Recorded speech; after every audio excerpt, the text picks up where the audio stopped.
Hey everyone, welcome back to the channel. If you've ever wondered whether losing everything could secretly become the beginning of something better, then stay with me, because today's story proves that sometimes the door that slams shut behind you is the same one that pushes you toward the life you were always meant to live. 5 years ago, I believed I had the perfect future. I worked for one of the biggest food manufacturing companies in the city. I wasn't an executive or a millionaire. I was simply the operations manager, the guy who arrived before sunrise and often stayed long after everyone else had gone home. I loved my work because it allowed me to provide a comfortable life for my 8-year-old daughter, Lily. After my wife passed away from an illness, Lily became my entire world. Every morning I braided her hair the best I could, even though I never seemed to get it right. She laughed every time one side ended up thicker than the other. She would kiss my cheek before school and remind me not to work too hard. That promise became harder to keep. The company hired a new CEO named Victoria Lawson. She had a reputation for turning struggling businesses into profitable empires. Investors admired her. Employees feared her. She walked through the office with absolute confidence, speaking only when necessary and expecting perfection from everyone around her. For months I worked harder than ever, believing dedication mattered. Then one Friday afternoon everything changed. I was called into the executive conference room. Victoria didn't even ask me to sit down. "The company is restructuring," she said calmly. "I understand. Your position has been eliminated." I stared at her, unable to process the words. "I've given this company 12 years. She folded her hands together. "This isn't personal. It's business. Business." Funny how one word can erase 12 years of loyalty. I packed my office into a single cardboard box. Nobody knew what to say. Some coworkers looked away. Others quietly apologized. But none of them could change what had happened. When I picked Lily up from school that afternoon, she immediately noticed something was wrong. "Dad, did something bad happen?" I forced a smile. "We're just going on a little adventure." She smiled back. "I like adventures." I wish I believed my own words. Weeks turned into months. I applied for every management position I could find. Nothing. Some companies said I was overqualified. Others said I wasn't experienced enough. Bills piled higher every week. Eventually I sold my car. Then my furniture. Then the house my wife and I had worked so hard to buy. Lily never complained. She simply hugged me every night and whispered, "We'll be okay." That's when we saw it. An abandoned bakery stood quietly on the corner. Its faded sign barely read, "Rosewood Bakery." The windows were dusty. The paint peeled from the walls. Half the roof looked ready to collapse. Yet something about it stopped me in my tracks. Lily squeezed my hand. "What is it?" "It smells like bread." I laughed. "It hasn't baked bread in years." She closed her eyes. I can still imagine it.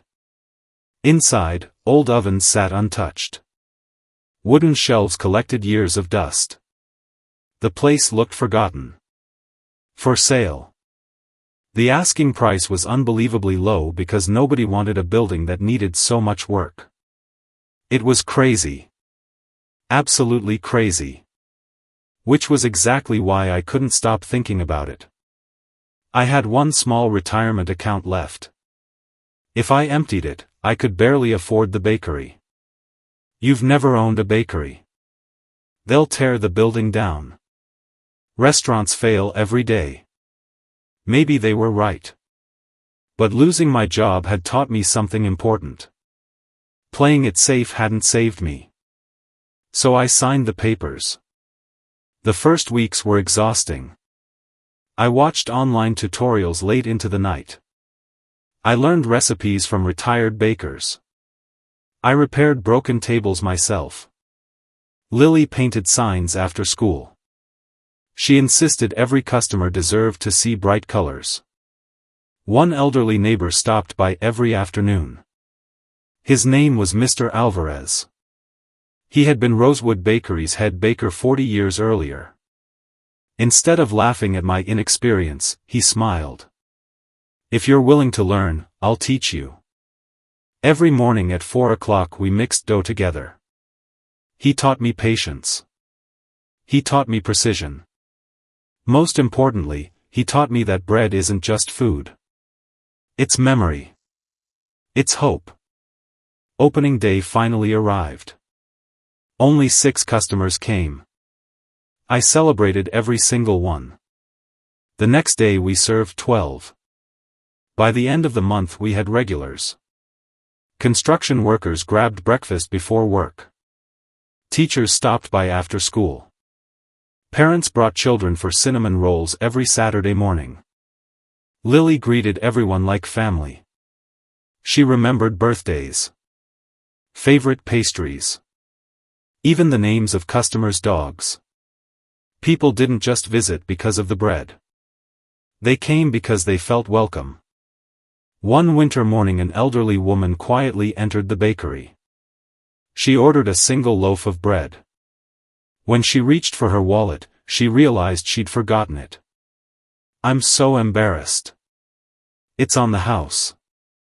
The next morning she returned with payment. She also brought 3 friends. Kindness spreads faster than advertising ever could. Business slowly improved. We weren't rich.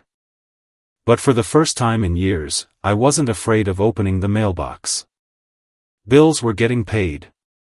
Lily had new shoes. Life felt possible again. Then something unexpected happened. The story spread online. Lines stretched outside every weekend. One afternoon, while removing fresh sourdough from the oven, the front door opened. I looked up. My hands froze. Victoria Lawson walked inside. The very CEO who had fired me. She wore an expensive business suit exactly like the one she'd worn years earlier. Only this time she looked tired. She studied the bakery quietly. The laughter. The families. The smell of fresh bread. The walls covered with children's drawings. She didn't recognize me immediately beneath the flour-covered apron. Then our eyes met. Her expression changed. "You." I nodded. "Welcome to Rosewood Bakery." For several uncomfortable seconds neither of us spoke. Finally she said, "I didn't expect this." I didn't either. She looked around again. "It's beautiful." She ordered coffee and a croissant. I prepared them just like I would for anyone else. No bitterness. No sarcasm. Just service. After taking one bite she smiled. "This is incredible." "I'm glad you think so." She hesitated before speaking again. Those words surprised me more than seeing her walk through the door. "I've thought about that day many times," she admitted. "The layoffs?" She nodded slowly. "I believed numbers were all that mattered. I was wrong." I remained silent. She continued. 6 months after you left, profits increased." I wasn't surprised. But something else happened. She sighed deeply. Our employee retention collapsed. People stopped trusting leadership. Innovation disappeared. Morale disappeared. Eventually our biggest clients left. The company was sold last year. The powerful corporation I'd once believed would last forever no longer existed. Victoria stared toward Lily, who was helping a little boy choose cookies. "Is that your daughter?" "Yes." "She seems happy." "She is. I remember seeing her picture on your desk." I smiled. She kept me going. Victoria wrapped both hands around her coffee cup. I've spent years trying to understand why this place feels so different. She looked into my eyes. Now I know. I waited. Her words stayed with me long after she finished speaking. She asked if she could tour the kitchen. I showed her everything. Nothing fancy. Just honest work. Fresh ingredients. Old ovens. Dedicated people. Before leaving, she asked one final question. Would you ever consider consulting for companies trying to rebuild workplace culture? I laughed softly. I've never done consulting. You've already done something harder. She gestured toward the bakery. You built trust. Weeks passed. I almost forgot about the conversation. Then my phone rang. A regional business association wanted me to speak about leadership, resilience, and customer loyalty. One speech became another. Ironically, losing my corporate career had prepared me for something far more meaningful. The bakery continued growing. We hired local teenagers for their first jobs. Single parents with flexible schedules. Retired neighbors who simply wanted purpose. Every employee received free meals. Birthdays were celebrated. Ideas were welcomed. One evening I found Lily sitting alone in the bakery after closing. She was staring at the old "For Sale" sign we'd decided to keep framed on the wall. Dad? Yeah. Are you happy that you lost your old job? The question caught me off guard. I thought about everything we'd endured. The sleepless nights. The fear.